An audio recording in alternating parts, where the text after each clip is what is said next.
우리가 지난 몇 개월 동안 당신의 전성기는 아직 끝나지 않았다라는 메시지로 함께 주일 오전에 은혜를 나누었습니다. 우리가 생각하는 전성기, 우리가 정의하는 전성기, 그리고 우리가 하나님 안에서 누릴 수 있는 전성기에 대해서 말씀 속에 등장하고 있는 성경 인물들을 기억하면서 함께 나누었었죠. 그렇다면 세상의 사람들은 무엇을 전성기라고 이야기를 하느냐?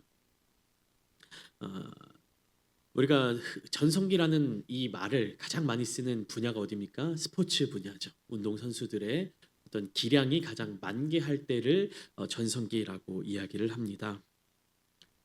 어, 유명한 우리나라의 축구 선수 손흥민 선수가 있죠. 한동안 영국 프리미어 리그에서 뛰다가 올해 미국 축구 리그로 이적을 해서 이제 미국 리그에서 뛰게 되었습니다. 20대의 많은 시간들을 영국의 가장 세계에서 가장 축구를 잘하는 선수들이 모인 영국에서 치열하게 경기를 치르다가 이제는 조금 여유로운 곳으로 미국으로 이동해서 이제 우리나라의 월드컵을 같이 준비하고 선수 생활의 어떤 후반기를 준비한다라는 어떤 그런 목적을 가지고 미국에서의 경기를 이어가고 있는 것이죠. 영국에서는 굉장히 어렵게 경쟁력을 쌓아가던 손흥민 선수가 미국에 가서는 어떻습니까? 굉장히 좋은 활약들을 펼치고 있는 것이 우리나라 국민들에게 있어서도 굉장히 큰 기쁨이 되는 것입니다. 그렇다면 이 운동 선수들, 축구 선수들을 포함한 모든 운동 선수들이 왜 이런 자기 소속팀을 바꾸게 되고 어떤 포지션을 변경하게 되고 활동하는 모습들이 바뀌게 되느냐? 이 운동 선수들에 대한 여러 가지 분석 중에 에이징 커브라는 이 분석 기법이 있습니다. 에이징 커브란 말 그대로 무엇이냐면 선수의 연령이 이렇게 가로축으로 지나가고 있고요. 그다음에 선수의 기량 혹은 실력이 이렇게 세로축으로 그려지는 어떤 한 그래프를 상징하는 겁니다. 그러면 선수의 나이가 10대부터 20대, 30대까지 이렇게 올라갈수록 선수 성적이나 선수의 어떤 기량 혹은 실력이 이렇게 올라갔다가 어느 순간 꺾이게 되는 시점이 온다라는 것입니다. 그러니까 예를 들면 선수가 10대, 18세부터 프로 경력을 시작했는데 한 20대를 쭉 지나서 20대 후반에까지는 쭉 성장을 하다가 실력이나 성적이 성장을 쭉 하다가 30대를 넘어가는 순간 이렇게 하락한다라고 하는 이 곡선이 그래프 곡선이 하락하게 되는 그 지점을 에이징 커브라고 합니다. 말 그대로 나이가 들어감에 따라서 실력이라든지 성적이 어느 정도 수준을 더 이상 넘어가지 못하고 하락하게 되는 그 지점을 이야기하는 것이죠. 운동 선수들에게는 왜 이런 에이징 커브가 중요하고 그리고 왜 에이징 커브가 이렇게 수치로 나타나게 되느냐라는 근본적인 질문을 던져보면 그것은 이제 운동 선수, 스포츠 선수들은 신체 능력을 가지고 경기에 임하는 종목들이 대다수이기 때문입니다. 그래서 사람의 신체는요, 성장하는 시기가 있고 그 성장하는 시기가 다 끝나고 나면 그 뒤로는 노화의 시기가 계속 죽을 때까지 이어진다라고 하는 거예요. 근데 우리가 노화로 노화되는 그 시기는 다 다르지만 성장하는 시기는 거의 모든 사람들이 비슷한 시기까지 딱 성장한다라고 합니다. 그 시기가 언제냐면 만 25세까지 성장한다라는 거예요. 우리 세포가 분열하고 새로 생성되고 이런 성장의 시기가 몇 살까지라고요? 25세까지 성장을 한다라는 겁니다. 그러면 25세가 지난 이후부터는 어떤 단계냐? 노화의 단계로 들어선다라는 거예요. 우리가 볼 때는 뭐 20대, 30대 젊은 청년들, 젊은 청춘들 계속해서 자라나고 뭔가 계속해서 꽃 피우는 것 같은 느낌이 들지만 이 신체 능력에 따른 이 과학적인 분야의 어떤 시선으로 보면 어떻습니까? 25세가 지나고 난 이후는 다 노화된다라는 것입니다. 우리 성도님들 앞에서 말씀드리기 좀 민망스럽지만 25세 이후부터 어떻다라는 거예요? 다 같이 늙어간다라는 겁니다. 그게 우리 신체가 가지고 있는 특징이라는 거예요.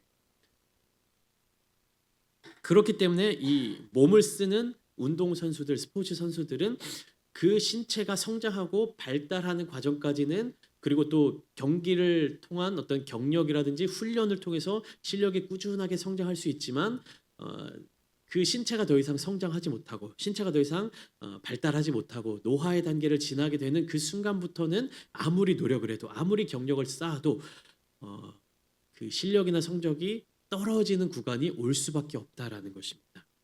그래서 나오는 말이 뭐냐면 전성기라는 거예요. 이 에이징 커브가 오기 전까지 가장 선수의 기량이 만개한 쭉쭉쭉쭉 해서 성장의 고점을 찍은 그 전후 기간이 전성기라는 것입니다.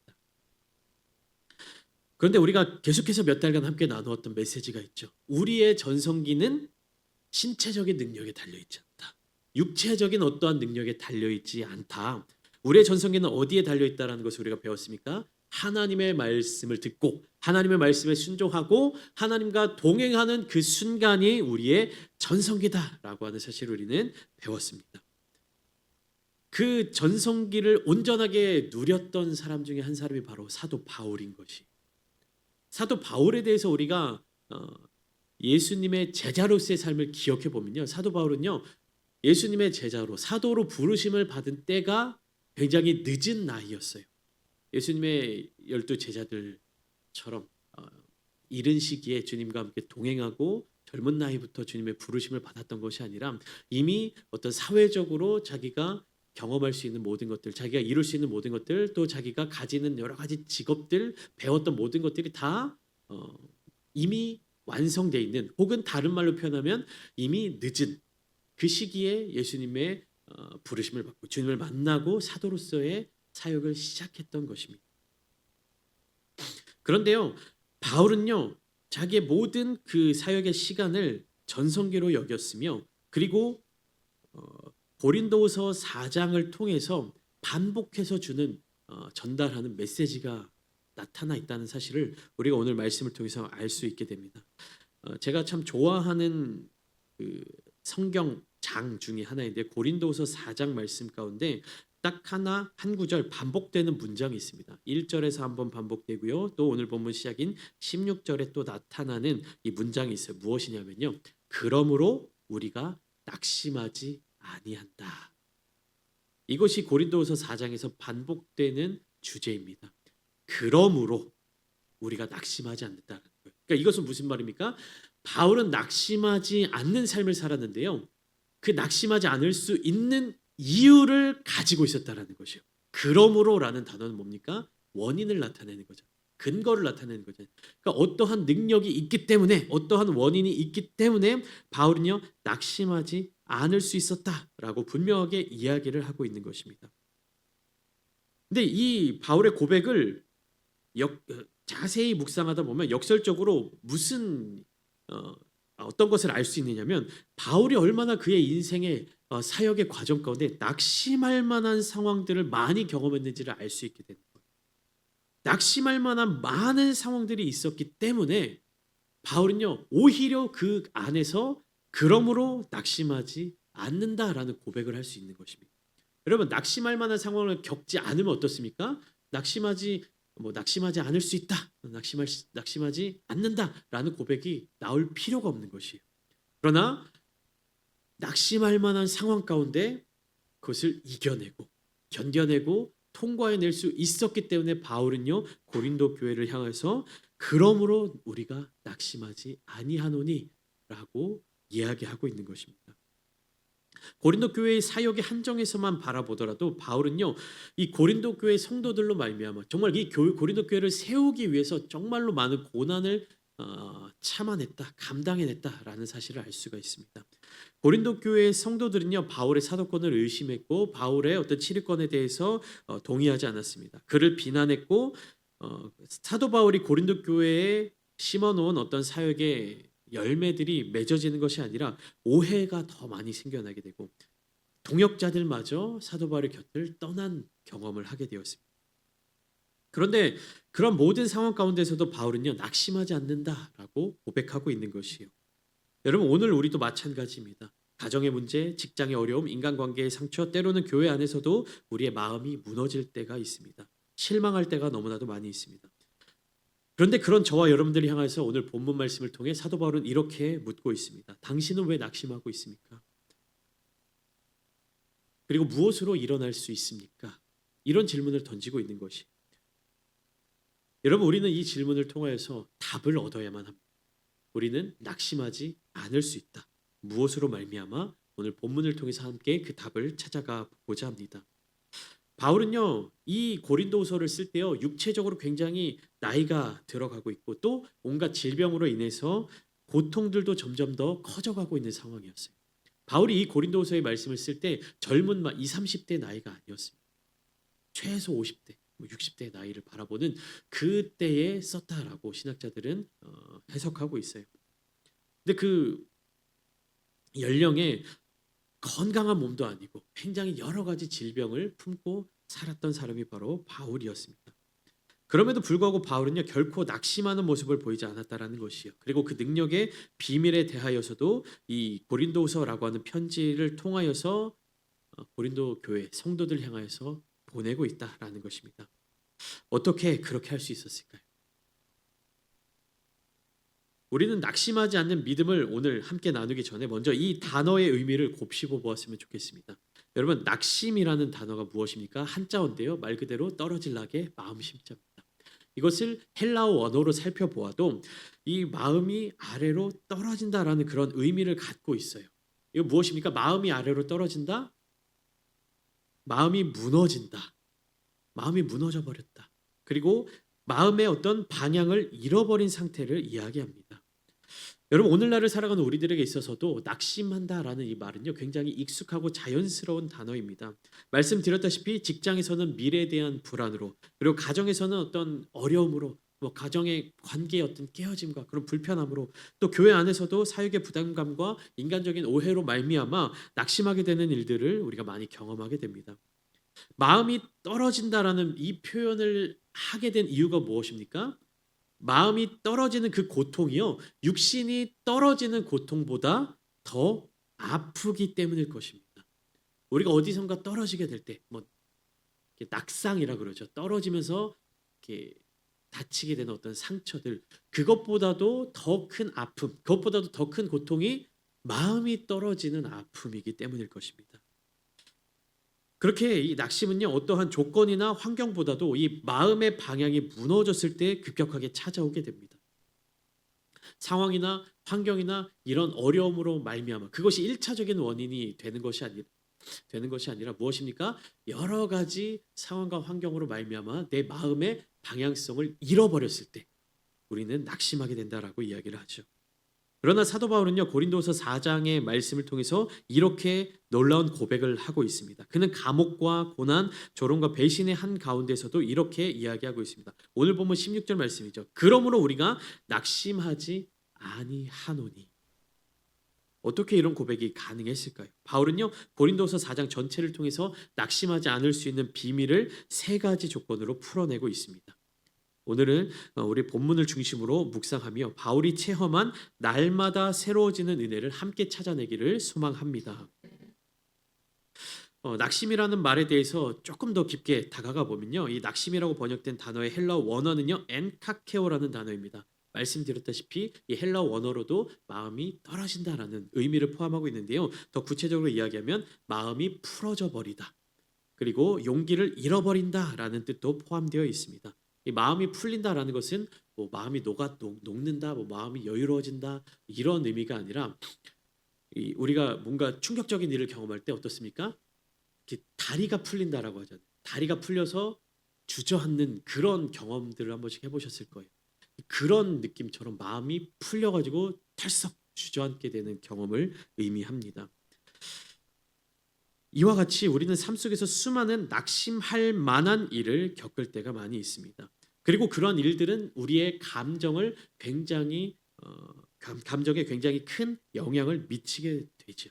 그리고 풀썩 주저앉게 만들어 버립니다. 그러나 바울은 낙심할 만한 일을 겪었어도 낙심하지 않는다라고 고백하고 있는데요, 그 차이는 어디에 있는 것입니까? 바울은 그 이유를 7절에서 밝히고 있습니다. 낙심할 만한 일과 낙심하게 되는 그 모습에 대해서 바울은요 7절 말씀을 통해서 이렇게 이야기하고 있습니다. 우리 함께 7절 말씀 읽어보겠습니다. 시작. 우리가 이 보배를 질그릇에 가졌으니 이는 심히 큰 능력은 하나님께 있고 우리에게 있지 아니함을 알게 하려 함이라. 바울은 그 자신을요 질그릇이라고 보았습니다. 질그릇은 어떤 그릇입니까? 깨지기 쉽고 그리고 또 값싼 재료로 만든 그릇입니다. 흔하디 흔한 또 그리고 값도 싸기 때문에 막 굴려도 되는 그릇인 것이죠. 그런데 바울은 그 안에 무엇이 담겨져 있다라고 이야기하고 있습니까? 보배가 담겨져 있다라고 이야기합니다. 굉장히 값비싼 보석이 담겨져 있다라고 이야기를 하는 것이죠. 값싸고 흔한 질그릇 안에 굉장히 귀하고 값비싼 보물이 담겨져 있는 것입니다. 그 보배는 누구입니까? 예수 그리스도인 것입니다. 바울은 그 자신을 질그릇이라고 표현하며 그 질그릇 안에 무엇을 담고 있다라고 이야기하는 겁니까? 예수 그리스도를 담고 있다라고 고백하고 있는 것입니다. 그리고 사도 바울은요 자기 안에 있는 그 보배가 자신의 능력의 근원임을 알았던 것이 질그릇과 보배가 있습니다. 보배가 질그릇에 담겨 있습니다. 바울은요 그러면 이 담겨져 있는 담고 있는 질그릇을 바라보며 살아가는 사람입니까? 아니면 담겨져 있는 그 보배를 바라보며 살아간 사람입니까? 보배를 바라보며 살아간 사람이죠. 나는 질그릇이지만 나는 깨지기 쉬운 나는 연약한 사람이고 나는 상처받기 쉬운 사람이지만 나의 삶에 가장 의미 있는 것은 무엇이다? 그릇 자체가 아니라 그릇이 담고 있는 귀한 보물이다. 그리고 그 보물은 귀할 뿐만 아니라 강한 능력을 갖고 계신 분이시다라는 사실을 바울은 굳건하게 붙들고 살아갔던 것입니다. 여러분 우리는 삶을 살아가면서 종종 낙심의 이유를 여러 가지 환경에서 찾고 그 환경을 찾게 되었을 때 우리는 낙심하게 되는 것을 결정을 합니다. 제가 이렇게 표현할게요. 우리는 낙심하는 것을 결단하는 삶을 살 수 있다는 거예요. 이 말은 무엇입니까? 다르게 표현하면 낙심할 만한 상황 가운데서도 낙심하지 않는 것을 결단할 수 있는 능력이 우리에게 있다라는 것이에요. 그것은 나의 능력이 아니라 무엇입니까? 내 안에 계신 예수 그리스도의 능력인 줄 믿으시기 바랍니다. 내 상황이 힘들기 때문에 내 여건이 부족하기 때문에 내가 약하기 때문에 내 주변에 있는 어떤 사람들이 나를 괴롭게 하기 때문에 내가 갖고 있는 어떤 조건들이 부족하기 때문에 나는 실망할 수 있고 나는 낙심할 수 있고 나는 주저앉을 수 있고 나는 이런 감정을 겪을 수 있어. 그것이 당연해 자연스러운 일이야 라고 우리는 생각할 수 있지만 세상 사람들은 그렇게 생각할 수 있지만 예수 그리스도를 붙들고 살아가는 우리는 무엇입니까? 우리의 상황과 환경은 깨어지기 쉬운 질그릇과 같지만 우리는 무엇을 붙잡고 살아가는 사람입니까? 예수 그리스도를 붙잡고 살아가는 사람입니다. 우리 안에는 누구의 능력이 있습니까? 예수 그리스도의 능력이 있다라는 믿음이 우리 가운데 있어야 하는 것입니다.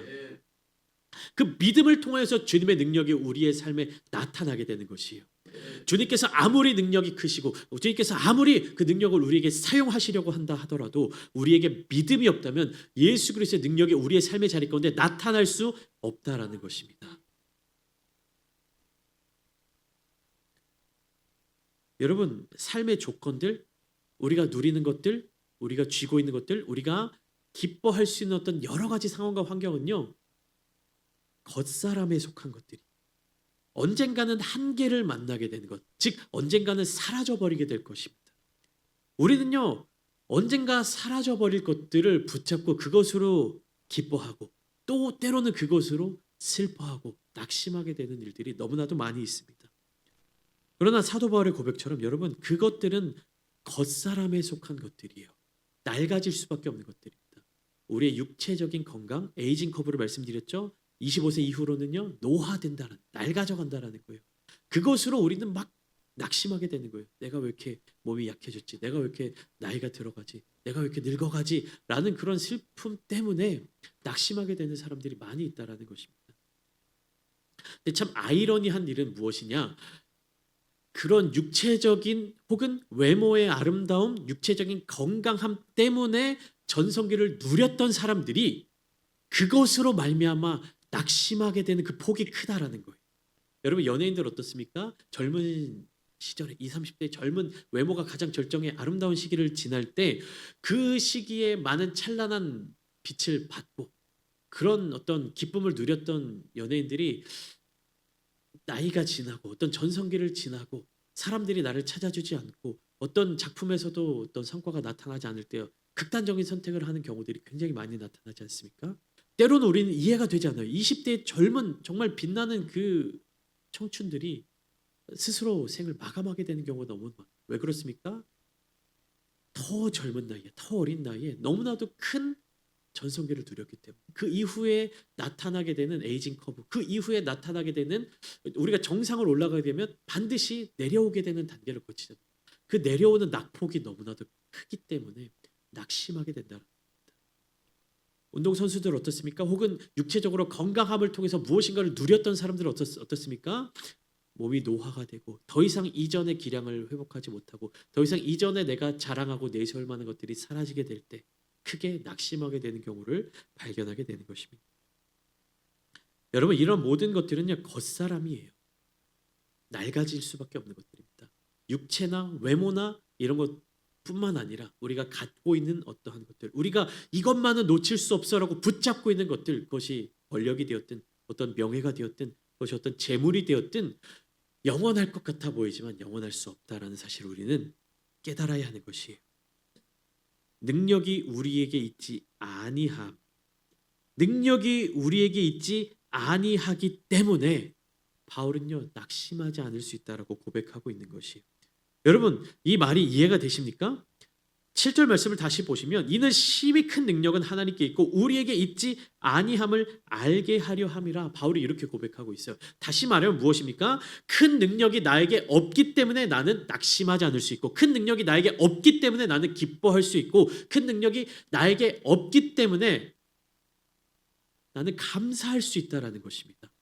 여러분, 우리는 이러한 기쁨, 이러한 감사, 이러한 만족을 누리며 살아가십니까? 여러분은 나에게 큰 능력이 없기 때문에 감사해 보신 적이 있으십니까? 내가 부족하기 때문에 감사해 보신 적이 있으십니까? 여러분, 우리는요 우리의 연약함으로 말미암아 감사할 수 있어야 되는 것이에요. 우리의 부족함으로 말미암아 감사할 수 있어야 되는 것이에요. 우리가 갖지 못한 것으로 말미암아 감사할 수 있어야 하는 것입니다. 왜 그렇습니까? 큰 능력이 하나님께 있고 그 크신 능력에 하나님께서 우리와 함께 해주시기 때문에 그 하나님의 능력은 낡아지지 않는 것입니다. 그 하나님의 능력은 변하지 않으시는 것입니다. 그 하나님의 능력은 부족하지 않기 때문에 내가 가장 많은 것들로 가지고 있는 것 그것보다도 더 하나님의 가장 적은 것이 더 많다라는 것을 우리는 믿음으로 담대히 나아가야 할 줄 이 시간에 선포합니다. 여러분, 우리의 전성기는요 과거에 있지 않습니다. 우리의 전성기는 지금 여기에 있는 것입니다. 그리고 앞으로의 삶의 자리 가운데 충만하게 누리게 될 줄 믿습니다. 여러분, 보물과 이 그릇이라는 엄청난 모순에 대해서 바울이 이야기하고 있죠. 근데 이것은 결국 무엇이냐? 인간의 연약함이 하나님의 목적들을 이루는데 전혀 장애가 되지 않는다라는 것이. 우리가 하나님의 사명을 감당하며 살아가야 한다. 하나님의 말씀에 순종하며 하나님의 뜻을 이루어 가야 한다라고 늘 이야기를 하죠. 그런데 때로는 우리가 나의 부족함으로 말미암아 그 하나님의 능력을, 하나님의 역사를 이루지 못한다라고 생각할 때가 많이 있어요. 여러분들은 그런 마음을 얼마나 많이 경험해 보신지 모르겠지만 이 사역을 하면서 목회를 하면서 이 목회자들은요 이러한 벽을 굉장히 많이 느낍니다. 하나님의 뜻이 이곳 가운데 있는데 나의 부족함으로 말미암아 그 하나님의 뜻이 이루어지지 못한다. 내가 부족해서 하나님의 이 사역을 이루어가지 못하는구나라는 이 마음이 굉장히 많이 듭니다. 그러나 오히려 바울의 고백과 같이 나의 연약함을 인정할 때 나의 부족함을 고백하며 나아갈 때 그 순간 하나님께서 역사하신다라는 그 일의 증인이 바로 사도 바울이었던 것이에요. 참된 사도, 참된 그리스도인들은요 나의 능력을 키우려 하지 않고 다시 말하면 자신을 보배로 만들려고 노력하지 않고 내 안에 계신 그 보배 자체이신 예수 그리스도를 드러내는 삶을 살아낸다라는 것입니다.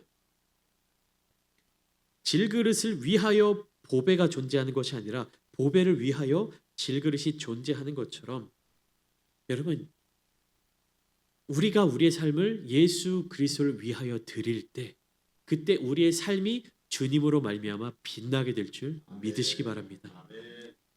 여러분 왜 바울은요 질그릇을 표현하고 있냐면요. 어떤 대단한 그릇, 어떤 화려한 그릇, 어떤 값비싼 그릇으로도 예수 그리스도라는 보배를 담아낼 수 없기 때문이에요. 그 가치가 비교 불가하기 때문입니다. 뭐 1,000원짜리 뭐 다이소에서 하는 그 플라스틱 그릇에 담든 뭐 10만 원짜리 귀한 그릇에 담든 뭐 100만 원짜리 고급 뭐 그릇에 담든 예수 그리스도라고 하는 그 보배의 가치는요. 10만 원이든 1,000원이든 뭐 100만 원이든 그 가격이 아무런 비교의 그런 수준 자체가 다르다라는 의미예요. 그렇기 때문에 질그릇인 우리들에게 있어서 가장 중요한 것은 내가 얼마나 비싼 그릇이냐, 내가 얼마나 대단한 사람이냐, 내가 얼마나 대단한 능력을 갖고 있느냐, 고만고만하게 거기서 자랑할 것이 아니라 우리가 가져야 될 자세는 무엇입니까? 내가 얼마나 깨끗한 그릇인가. 예수 그리스도께서 나와 함께 하실 때 그 보배를 담는 그 그릇이 얼마나 깨끗하고 정결한 그릇인가. 우리는 그것을 주목하며 나아가야 합니다. 그렇게 우리는요. 바울의 고백과 같이 사방으로 우겨쌈을 당하여도 쌓이지 아니하며 답답한 일을 당하여도 낙심하지 않을 수 있는 것입니다. 낙심할 만한 일을 경험할 수 있지만 낙심하지 않기로 선택하는 것은 우리의 몫입니다.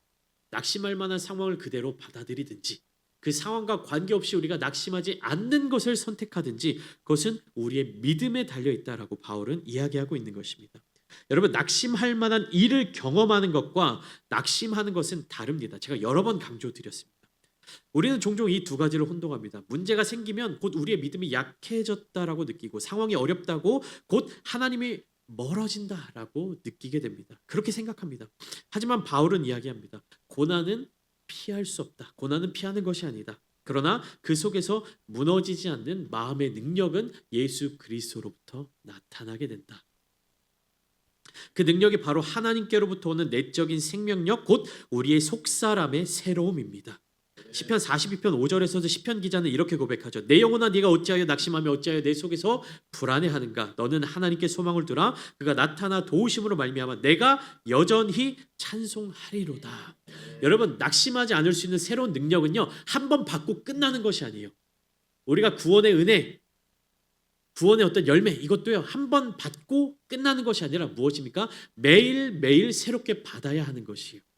날마다 찬송한다라고 고백하는 시편의 저자처럼 우리도 날마다 하나님을 찬양해야 하는 것이고 날마다 새로워져야 되는 것이고 날마다 주님으로부터 그 능력을 받아야 하는 것이에요. 그 기름 부으심이 날마다 우리의 삶에 가득 넘쳐야 하는 것입니다. 한번 받았다가 그냥 그것을 저축해놓고 저장해놓고 아껴 쓰는 것이 아니라 무엇입니까? 날마다 충만하게 부어지는 하나님의 은혜를 우리는 누리며 살아가야 한다는 것이에요. 지난주에도 제가 한번 말씀을 드렸습니다. 무엇이냐? 오후에 함께 말씀드렸는데 이스라엘 백성들이 광야에서의 삶을 살아갈 때 하나님께서 만나를 내려주셨죠. 만나를 얼마나 내려주셨습니까? 딱 하루 먹을 양식만큼. 하루 충분히 먹을 양식만큼. 내일 먹을 것을 쌓아두지 말아라. 일주일치를 미리 거둬두어라. 이렇게 말씀하지 않으셨어요. 무엇입니까? 매일 딱 정해진 양만큼. 왜 그렇습니까? 하나님께서 충분히 주실 수 있는 분이시기 때문에. 그리고 우리에게 하루에 먹을 만큼만 수고하라는 것이에요. 하루에 그 먹을 만큼만 수고하라는 것. 그리고 무엇입니까? 날마다 새로운 것을 주시기 위해서. 묵은 것을 주시는 것이 아니라 날마다 새로운 만나, 날마다 신선한 양식을 우리에게 주시기 위하여서 그렇게 말씀하여 주시는 것입니다. 광야에서의 삶의 모습이 우리 신앙생활의 모습과 똑같습니다. 하나님으로 말미암아 살아가는 것, 하나님만을 바라보며 살아가는 것, 하나님께서 주시는 공급을 의지하며 살아가는 것, 상황과 환경에 매몰되지 않고 하나님을 바라볼 수 있는 그 믿음의 능력이 우리 가운데 반드시 있어야 될 줄 믿습니다. 16절 이어서 보시면 우리의 겉사람은 낡아지나 우리의 속사람은 날로 새로워지도다. 말씀드렸죠. 이 고백이 이 편지를 썼던 바울의 연령이요 최소한 50대 후반이라는 것이 60대를 넘어갔을 수도 있습니다. 바울의 몸은 고난으로 인해 낡아져가고 있었고 그의 육체는 매 맞고 돌에 맞고 갇히며 쇠약해졌습니다. 그러나 바울은요, 겉사람이 낡아질수록 약해질수록 속사람은 강해진다라고 고백하고 있는 것이에요. 여기서 날로 새로워진다라는 말은요, 끊임없이 새롭게 만들어진다라는 현재 진행형입니다. 즉 매일매일 하나님의 은혜가 새롭게 부어진다라는 것이에요. 은혜는 과거의 체험으로 머무는 것이 아니라 오늘도 새로이 흘러 들어오는 생명력이어야만 합니다. 저와 여러분들의 삶의 자리 가운데 날마다 이 은혜가 충만하게 부어지게 되기를 축원합니다. 이스라엘 백성을 매일 하나님께서 만나 주시고 또 매일 그들에게 양식을 주시고 매일 그들을 지켜주셨던 것처럼 바울은요, 하루의 사역을 감당할 때마다 하나님이 주시는 새로운 은혜를 경험했어요. 예수님께서도요, 공생의 사역을 감당하시면서 매일매일 아침마다 새벽마다 하나님께 나아가서 그날 주시는 그 능력을 힘입어 나아가셨습니다. 우리의 기도는, 우리의 찬양은, 우리의 고백은, 우리의 예배는요, 매일매일 하나님 앞에 드려져야만 하는 것입니다. 그럴 때에 하나님께서 날마다 우리에게 새로운 은혜를 부어 주시는 것입니다. 여러분, 바울이 낙심하지 않았던 또 하나의 이유는요, 그는 잠시 잠깐이면 지나갈 것과 영원할 것을 구분할 줄 아는 사람이었기 때문입니다.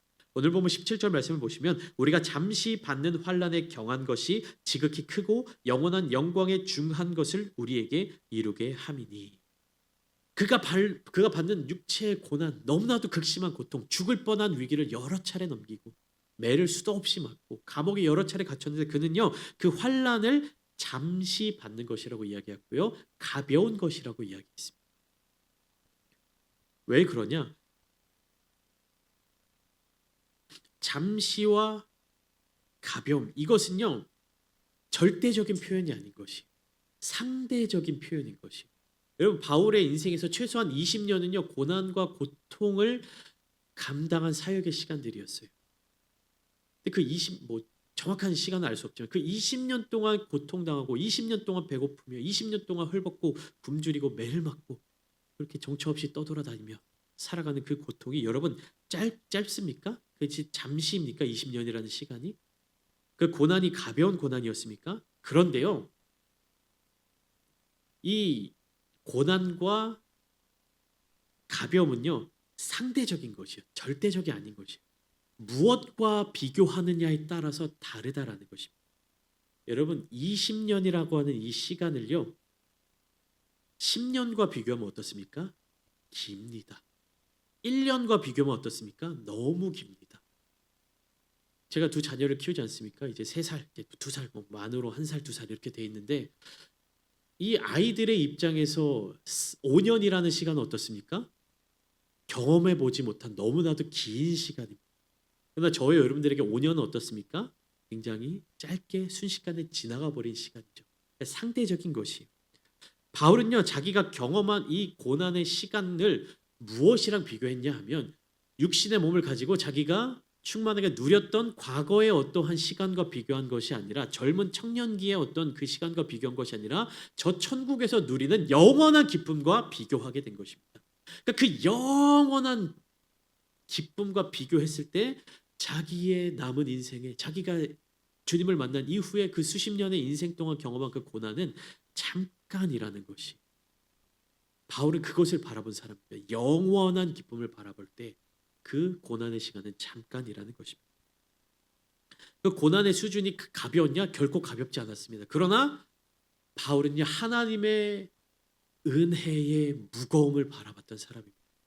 그 하나님의 은혜, 예수 그리스도의 십자가의 그 무거움, 그 사랑을 바라봤기 때문에 내가 당하는 고난은 가볍다라고 고백할 수 있었던 것입니다. 가치를 어디에 두느냐? 천국의 소망을 두고 살아가느냐? 주님께 가치를 두고 살아가느냐? 아니면 이 세상의 가치를 두고 살아가느냐에 따라서 우리는요 우리의 인생에 무엇이 무겁고 무엇이 가벼운지를 분별할 수 있게 되는 것입니다. 여러분, 우리는요 모든 사람들은요 인생의 고난과 고통을 경험하며 살아갑니다. 기쁨만 가지고 살아가는 사람은 결코 없어요. 그러나 겉으로 보일 때 날마다 기뻐하고 항상 기뻐하고 쉬지 않고 기도할 수 있는 그러한 분들이 항상 늘 감사하며 살아갈 수 있는, 겉으로 볼 때 그렇게 보이는 우리 귀한 성도님들 계시지 않습니까? 어떻게 그렇게 살아갈 수 있는 것입니까? 인생의 짧은, 인생의 가벼운 고난을 바라보는 것이 아니라 저 영원한 천국을 바라보며 가장 귀한 예수 그리스도를 마음에 날마다 품고 살아가는 분들이기 때문에 저는 우리 사랑하는 성도님들이 그러한 마음을 품고 살아가시기를 축복합니다. 변하지 않는 영원한 은혜, 변하지 않는 영원한 사랑, 그 사랑을 힘입어 나아가는 여러분들 되시기를 축원합니다. 바울은 알고 있었어요. 이 고난으로 나의 인생이 끝나는 것이 아니다. 이 길의 끝에는 영원한 영광이 있다. 18절 말씀처럼 이렇게 결론 내리죠. 우리가 주목하는 것은 보이는 것이 아니요 보이지 않는 것이니 보이는 것은 잠깐이요 보이지 않는 것은 영원함이라. 사랑하는 성도 여러분, 보이지 않는 것을 볼 수 있는 능력을 가지게 되시기를 축복합니다. 볼 수 없는 것들을 붙잡고 살아가시는 여러분들 되시기를 축복합니다. 이 고난은 언젠가 끝이 옵니다. 이 고난의 인생이 끝난 이후에 우리는 영원한 생명을 누리며 살아갈 수 있는 것입니다. 사랑하는 성도 여러분, 바울의 고백은 단순히 긍정적인 마인드를 갖고 살아가는 것이 아니라 진정으로 천국의 기쁨을 누리며 살아갔던 것입니다. 그 천국의 기쁨, 천국의 소망을 품고 살아가시는 여러분들이 되시기를 소망합니다. 이것이 날로 새로워지는 은혜의 삶입니다. 하나님께서는 오늘도 우리에게 그 은혜를 주셨습니다. 낡아져가는 세상 속에서 우리의 속사람을 새롭게 하시는 줄 믿습니다. 그렇게 새롭게 해주시는 하나님의 능력을 날마다 힘입어 저 천국의 소망을 두며 기쁨으로 하나님을 찬양하는 삶을 살아내시는 저와 여러분들 되시기를 주님의 이름으로 축원합니다.